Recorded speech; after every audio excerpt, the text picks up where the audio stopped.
मेरे मित्रों, आज मैं आप लोगों के सामने कौटिल्य अर्थशास्त्र लेकर आई हूँ। तो इसका मैं देखी कि बहुत सारा वर्णन तो अच्छा से यूट्यूब पर नहीं आया है, लेकिन मैं सोची कि चैप्टर बाय चैप्टर आप लोगों के सामने जो है वो डील करूँ। तो आज ये मेरा पहला चैप्टर होगा, तो आप लोग इस चैप्टर को ध्यान से सुने और अंत तक सुने, क्योंकि आप लोगों के लिए बहुत ही ज्यादा लाभकारी सिद्ध होने वाली है। तो ज्यादा विलंब न करते हुए ये बता देना चाहती हूँ कि इसमें जो है वो 15 अधिकरण है। कितना अधिकरण है? 15। विनय अधिकारी के अध्यक्ष प्रचार, धर्म स्थीय, कंटक शोधन, योग वृत्त, मंडल योनि, साडगुण्य, व्यसनाधिकारिक, अभियास्यत कर्म, सांग्रामिक, संघ वृत्त नहीं है, वृत्त संघ है ना, आबलियस, दुर्गलम भूपाय, औपनिषदिक, तंत्र युक्ति। तो ये जो है वो क्या है, 15 अधिकरण था। अब हम लोग जो है वो पहला जो चैप्टर है, ठीक है, वो हम लोग देखते हैं। पहला जो प्रकरण है विद्या समुद्देशः, इसका पहला अध्याय आन्वीक्षिकी स्थापना। तो ये हम लोग देखते हैं कि किन किन आचार्यों के मत में कौन कौन सा विद्या जो है वो बताया गया है, ठीक है। तो जब कौटिल्य अर्थशास्त्र लिखा जा रहा था, तो आचार्य जो कौटिल्य थे वो अपने से पूर्व आचार्य का क्या क्या मत था विद्या को लेकर, उन्होंने एक बार लिखा है यहाँ पे। तो पहला जो पंक्ति है वो है आन्वीक्षिकी त्रयी वार्ता दंड नीतिश्चेति विद्या। तो ये आन्वीक्षिकी, त्रयी, वार्ता और दंड नीति, ये 4 विद्याएं कौटिल्य के मत में बताया गया है। आगे त्रयी वार्ता दंड नीतिश्चेति मानवाः, और त्रयी, वार्ता और दंड नीति, ये जो 3 विद्या है वो मानव यानी मानवाह कहने का तात्पर्य है मनु के जो अनुयायी थे वो लोग जो है वो 3 विद्या मानते थे, त्रयी, वार्ता और दंड नीति। उसके बाद पंक्ति है त्रयी विशेषो या आन्वीक्षिकी मता, और ये जो 3 विद्याएं को जो मानते हैं उनका मत है कि जो आन्वीक्षिकी का समावेश होता है वो इन्हीं तीनों में हो जाता है। मनु का ऐसा मानना है कि जो आन्वीक्षिकी का जो समावेश है, आन्वीक्षिकी को जो है वो इसी 3 के अंतर्गत उन्होंने ले लिया है, त्रयी, वार्ता और दंड नीति के अंतर्गत। अगला जो पंक्ति है वो वार्ता दंड नीतिश्चेति बारहस्पत्याः। वार्ता और दंड नीति जो है वो नामक जो विद्या है, बारहस्पत्याः यानी कि बृहस्पति, ठीक है, और उनके अनुयायी जो है वो वार्ता और दंड नीति नामक जो वो विद्या को माना है। संवरण मात्र ही त्रयी लोक यात्राविद इति। इसमें बताया है कि उनके मतानुसार जो है वो दुनियादारी जो है, ये जो लोक यात्राविद जो भी है लोग, उनकी आजीविका का साधन मात्र है। इसलिए मुख्य रूप से जो है वो क्या है, वार्ता और दंड नीति ही जो है, ये 2 विद्या अत्यधिक महत्वपूर्ण थी उनकी दृष्टि में। उसके बाद जो चौथा पंक्ति है दंड नीति एका विद्या औसनसाः। दंड नीति ही एक विद्या जो है वो औसनस के अनुसार से माना गया है। जो शुक्राचार्य थे, असुरों के जो गुरु थे, उनके अनुसार जो है वो क्या विद्या माना गया है, दंड नीति। तो आपको याद हो जाएगा, मैं ऐसा ही उम्मीद करती हूँ कि आन्वीक्षिकी, त्रयी, वार्ता और दंड नीति ये 4 विद्या कौटिल्य के अनुसार है। अब आन्वीक्षिकी को आप हटाकर त्रयी, वार्ता और दंड नीति, ये 3 विद्या जो है वो मनु के अनुसार से है। उसके बाद त्रयी को भी हटा दीजिए और बच गया क्या, वार्ता और दंड नीति। ये 2 विद्या जो है वो किनके अनुसार से, बृहस्पति के अनुसार। उसके बाद जो अंतिम दंड नीति बचता है, ये अंतिम जो एक विद्या दंड नीति है वो शुक्राचार्य औसनस के द्वारा माना गया है। तो मेरे प्यारे मित्रों, इसे आप ध्यान से स्मरण में रखें और ध्यान से ये याद कर ले आप, क्योंकि ये परीक्षाओं में पूछी जाती है। अगला जो पंक्ति है उन्होंने लिखा है तस्याम ही सर्व विद्या आरंभ प्रतिबद्धा इति। और जितने भी विद्या हैं, त्रयी, वार्ता, आन्वीक्षिकी, त्रयी, वार्ता, ये तीनों विद्या का जो है वो क्या है, तीनों विद्या का आरंभ ही दंड नीति से होता है, ऐसा इनका मानना है। अगला पंक्ति है चतस्रा एव विद्या इति कौटिल्यः। जो 4 विद्या इन्होंने जो ऊपर में सबसे पहले बताया वो कौटिल्य के मत में है। ताभि धर्मार्थो यद विद्यात विद्यानाम। और इन विद्याओं से कहने का तात्पर्य है आन्वीक्षिकी, त्रयी, वार्ता और जो दंड नीति है, इन विद्याओं से धर्म और अर्थ की स्थिति जो है वो क्या है, बना रहता है। प्रजाओं में धर्म और जो अर्थ की स्थिति है, इसीलिए बोला है ताभी धर्मार्थो यद्विद्यात् विद्यानाम विद्यात्वम। यानी कि ये किसको ध्यान में कौटिल्य लिख रहे हैं, ये जो है वो राजनीति को जो है वो ध्यान में लेकर लिख रहे हैं। तो इसीलिए कहा है यहाँ पे कि प्रजाओं में इन विद्याओं से जो है वो धर्म और अर्थ की स्थिति जो है वो बनी रहती है। इसीलिए आन्वीक्षिकी, त्रयी, वार्ता और दंड नीति, ये 4 प्रकार का विद्या की जानकारी होनी ही चाहिए।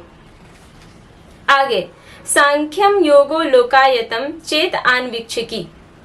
अब आन्वीक्षिकी के अंतर्गत क्या क्या विषय आता है, ये आन्वीक्षिकी तो एक विद्या है, ठीक है, लेकिन इसके भीतर क्या क्या विषय है, तो इन्होंने लिखा है सांख्यम योगो लोकायतम चेत आन्वीक्षिकी। यानी कि सांख्य, योग, लोकायत, ये तीनों जो है वो आन्वीक्षिकी के अंतर्गत आता है। उसके बाद पंक्ति आई है धर्मा धर्मो त्रय्याम अर्थानर्थो वार्तायाम। इसमें है त्रयी किसको बोला जाता है, तो धर्म और अधर्म को, इसलिए पंक्ति आई है धर्मा धर्मो त्रय्याम। त्रयी के भीतर जो है वो धर्म और अधर्म के बारे में बताया गया है। अगला है अर्थानर्थो वार्तायाम। अर्थ और अनर्थ के बारे में अगर आपको विचार करनी है अच्छे ढंग से, ठीक है, तो आप वार्ता नामक विद्या को पढ़ें। अंतिम जो है वो नयापनयो दंड नित्याम, और अंतिम में जो है वो नीति और अपनीति के बारे में आपको अगर जानकारी ग्रहण करनी है तो दंड नीति नामक विद्या को ग्रहण करें। तो ये पंक्ति पूछ सकती है कि धर्मा धर्मो डैश, धर्मा धर्मो रिक्त स्थान, तो आपको क्या फिलअप करना है, त्रय्याम। उसके बाद अर्थानर्थो वार्तायाम नयापनयो दंड नित्याम। इस प्रकार से भी पंक्ति जो है वो पूछी जाती है। अब ऊपर से पंक्ति पूछी नहीं जाती है, इसलिए आप विशेष जो है वो मूल चीजों को पढ़ें और अंदर से पढ़ें, है ना। उसके बाद है बला बले चैतासाम हेतु भी आन्वीक्षिकी मानान वीक्षिकी लोकस्योपकरोति। उसके बाद बोला है कि बला बले, बल और अबल, बल और अबल, यहाँ पे बल और अबल से जो है वो मुख्य और गौण से लेना है, मुख्य और गौण से लेना है। तो यही बोल रहे कि बला बले चैतासाम, यानी कि मुख्य और गौण इन विद्याओं के उपयोग से ही जो है वो उन विद्याओं के उपायों से ही जो है वो अन्वेषण किया जाता है, ठीक है।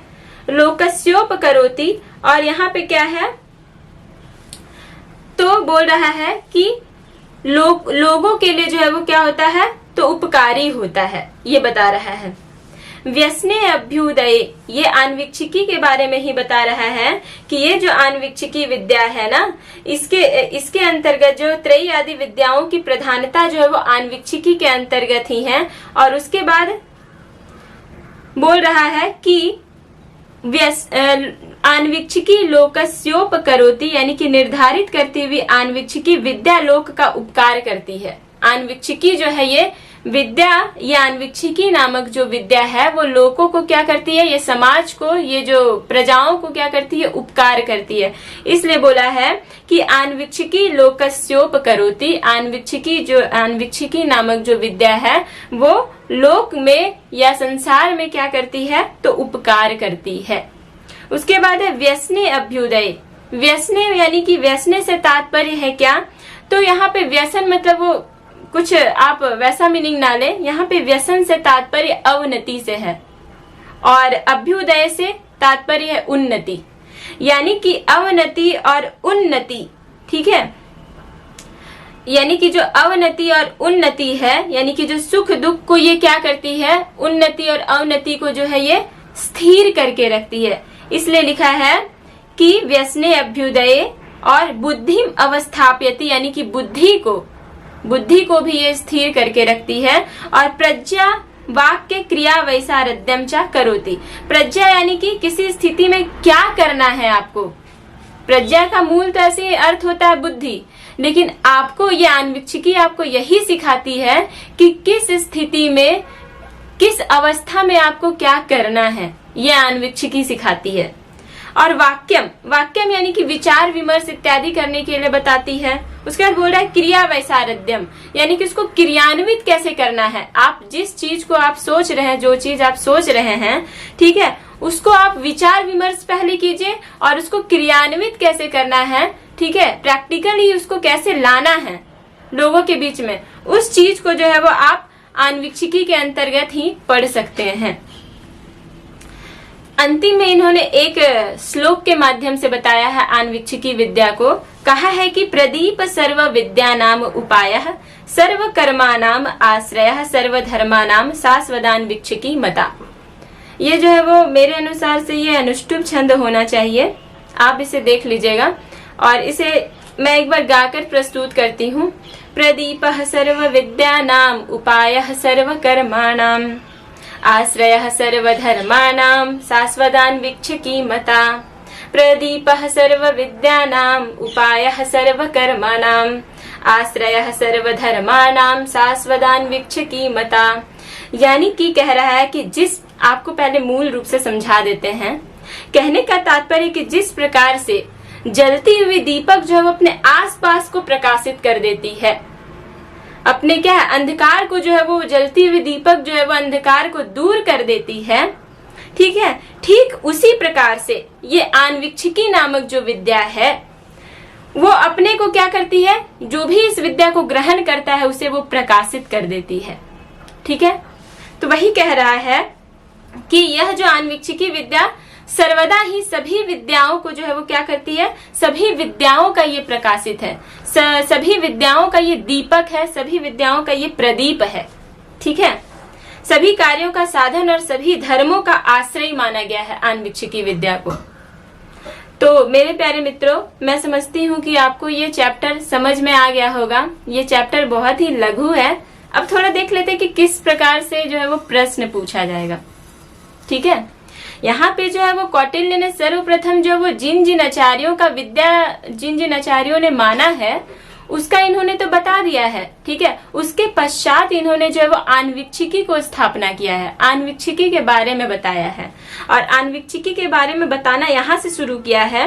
बला बले चैतासाम हेतु भीर आन्वीक्षिकी मानान वीक्षिकी लोकस्योपकरोति व्यसने अभ्युदये च बुद्धिम अवस्थापयति प्रज्ञा वाक्य क्रिया वैसारध्यम च करोति। ये आन्वीक्षिकी का पंक्ति है, यानी कि वो क्या करती है, तो लोगों को उपकार करती है, अवनति और उन्नति के बारे में ज्ञान देती है और बुद्धि को स्थिर रखकर किस समय किस अवस्था में क्या करना चाहिए वो बताती है।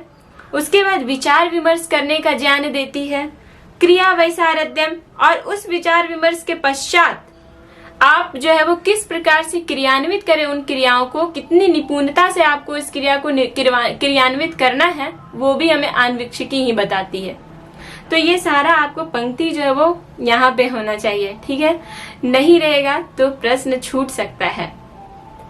और उसके बाद इन्होंने एक श्लोक दिया, प्रदीपः सर्व विद्यानाम उपायः सर्व कर्माणाम आश्रयः सर्व धर्माणाम शाश्वतान्वीक्षिकी मता। तो मेरे प्यारे मित्रों, आप लोग इस वीडियो को अंत तक देखें, इसके लिए बहुत बहुत धन्यवाद। समझ में आया हो तो आप लाइक, सब्सक्राइब, शेयर करना ना भूलें। धन्यवाद, नमस्ते।